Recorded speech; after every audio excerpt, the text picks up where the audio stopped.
Welcome back to the Deep Dive. Today, we have to talk about something pretty explosive. A story that suggests the impossible is, well, maybe not just being considered, but is actually being planned inside one of the biggest franchises in all of sports. We are, of course, talking about the Los Angeles Lakers. And the absolutely shocking news around the potential and very calculated departure of LeBron James. So our mission today is to dig into the source material here. It's a really viral discussion that's been kicked off by ESPN's Stephen A. Smith. Right. He's claiming that even though Lakers have a fantastic record, great vibe in the locker room, the organization is getting ready to trade LeBron James. And this is the key part. It's not because he's playing badly. It's because the whole game has changed. The franchise's future, its quickest path to a championship, has just fundamentally shifted. It's a seismic event, you're right. We have to look at this with that same cold, analytical mindset that the front office seems to be using. Exactly. The big takeaway from all this reporting is simple. The Lakers universe, it just doesn't revolve around LeBron anymore. There's a new center of gravity, and the team knows they have to go all in on that new reality. Okay, let's unpack this then. Here's where it gets really interesting for me. Why are we even having this conversation when the team is 15-4? They look dominant. They just wiped the floor with the Pelicans. On the surface, everything looks like harmony, stability, a real title push. And that surface success is, well, it's the perfect cover. It's the perfect misdirection. It's critical context. The Lakers are winning, yeah. And that actually gives management the freedom to make these tough long-term calls without the panic of a losing streak. But when you look closer, you start to see the shift. You see the cracks in the old foundation. Let's focus on that. The one thing that really hints at this change, LeBron James, who's now 41, is being strategically rested. Right. We see him sit out games recently. Right. And not because of some big injury, but because it was a management call. This is the quiet revolution right here. I mean, for 2 decades, everywhere LeBron went, Miami, Cleveland, even the early Lakers days, he was the system. He was the sun everything orbited, on-court coach, GM. Exactly. Yeah. And the fact that the organization can now just decide, hey, you're resting tonight, even when he could play, that tells you everything. It tells you who's back in control of the timeline. And what's wild is that he's still so good. He's putting up over 20 a game. His assists are there. He is, without a doubt, a Hall of Famer still playing at an elite level. Yeah. So the question isn't, can he still play? It's, is he still the most essential piece? And the answer the organization has landed on, it seems, is no. And that's the huge thing we have to analyze here. Right. He's moved into this, mentor role, a guiding hand, and the reports all stress how classy he's been about it. He accepted it with dignity, no complaining, no forcing himself into the spotlight. Which almost makes it harder, doesn't it? How so? Because you're not trading a problem player. You're trading a legend who just doesn't fit the new schedule. His acceptance of it all, it almost validated the front office's decision to move AD in the first place. It proved they could pivot without the whole thing imploding. That's a great point. The organization saw they could survive, thrive, even without making every single decision based on one player's availability. Which, of course, leads us straight to the reason they got that freedom in the first place. The historic move. You can't talk about this shift without talking about the trade of Anthony Davis. LeBron's partner from the 2020 championship, their defensive rock, gone. Sent to Dallas. That was the moment, the foundational crack that brought the old building down. And in return, you get Luka Doncic, a guy who analysts all agree is one of the top 5 players in the world, and he's only 26. He didn't come in needing to learn the ropes either. He came in ready to take over. Oh yeah, he put on that number 77, that purple and gold, and from day one he looked like a legitimate MVP candidate. You can feel that energy shift. The report says he assumed the throne without asking permission. He wasn't some project for the future. He was the reality for right now. And what's just as important, but gets kind of lost in the headlines, is Austin Reeves.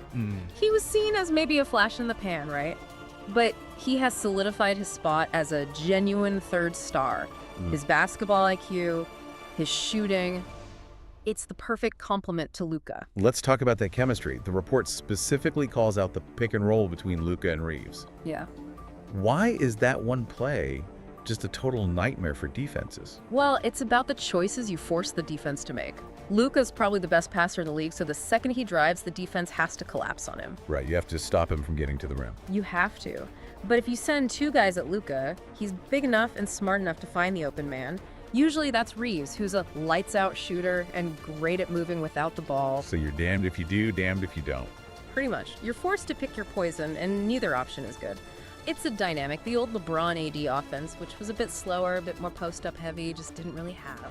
So the Lakers have their proof. The system works. It's built around this younger core. And that success makes the next step. Well, as painful as it is, it makes it seem logical. Which brings us to the really uncomfortable part. The direct quote from Stephen A. Smith. Okay. The organization will consider trading LeBron if the right opportunity comes along. This is where the heart of a fan and the brain of a GM just completely clash. It's fascinating because the logic they're using has zero to do with locker room drama or anything like that. No. It is a pure, cold, unadulterated business decision. The front office is looking at their championship window, and that window is Luka's prime right now. Every single move has to be about giving him the best chance to win a title in the next, say, 3 to 5 years. And their first reason is just looking ahead. Why use all that cap space, that roster spot, on a 41-year-old, no matter how great, when you could flip that asset for a perfect role player, a top-tier wing defender, or a center who fits Luka's game? Precisely, and that's before you even get to the second reason. The brutal reality of age. LeBron is still amazing, but he can't carry a team through an 82-game season and 4 playoff rounds by himself anymore. The body just doesn't recover. The report was specific and harsh about it. The sciatic pain in his left leg, it doesn't just go away in a day anymore. Hold on, couldn't they just keep him? I mean, rest him a ton, have him as this incredible mentor, and then if they need a boost next year, his trade value is still there.